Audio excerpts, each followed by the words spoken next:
बड़ी खबर आपको रायपुर से बता दें, साय मंत्रिमंडल का विस्तार टल गया है। राज्यपाल विश्वभूषण हरिचंदन दिल्ली रवाना हो गए हैं। शाम की फ्लाइट से दिल्ली के लिए रवाना हुए हैं। अब साय मंत्रिमंडल का विस्तार 17 दिसंबर के बाद ही माना जा रहा है, 13 से 17 दिसंबर तक, क्योंकि राज्यपाल दिल्ली में ही रहेंगे। प्रधानमंत्री नरेंद्र मोदी राष्ट्रपति, उपराष्ट्रपति, गृह मंत्री से मुलाकात करेंगे।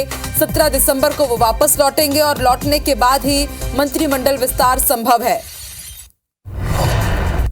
तो इस वक्त की बड़ी खबर हम आपको बता रहे हैं, साय मंत्रिमंडल का विस्तार टल गया है। माना जा रहा था कि 1 से 2 दिन में शायद मंत्रिमंडल विस्तार हो सकता है, विभागों का आवंटन हो जाए, मंत्री पदों से विधायकों को नवाजा जाए, लेकिन दिल्ली रवाना हो गए हैं राज्यपाल।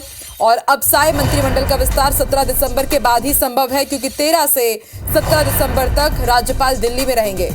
राजेश राज संवाददाता जुड़ चुके हैं। राजेश, बड़ा अपडेट इस वक्त, बड़ी खबर मिल रही है।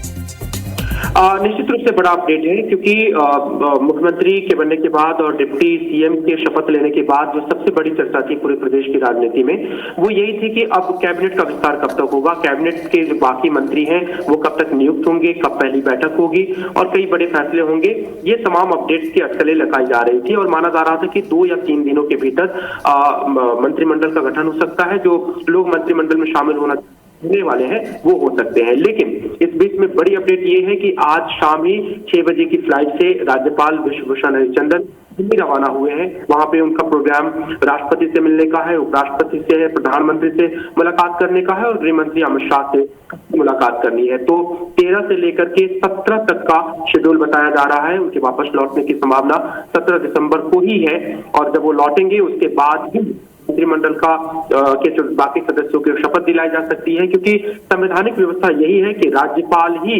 मंत्री और मुख्यमंत्री दोनों को नियुक्त करते हैं।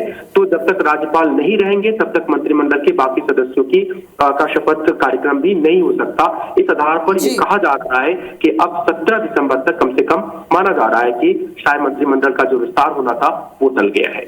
शुक्रिया पूरी जानकारी के लिए राजेश।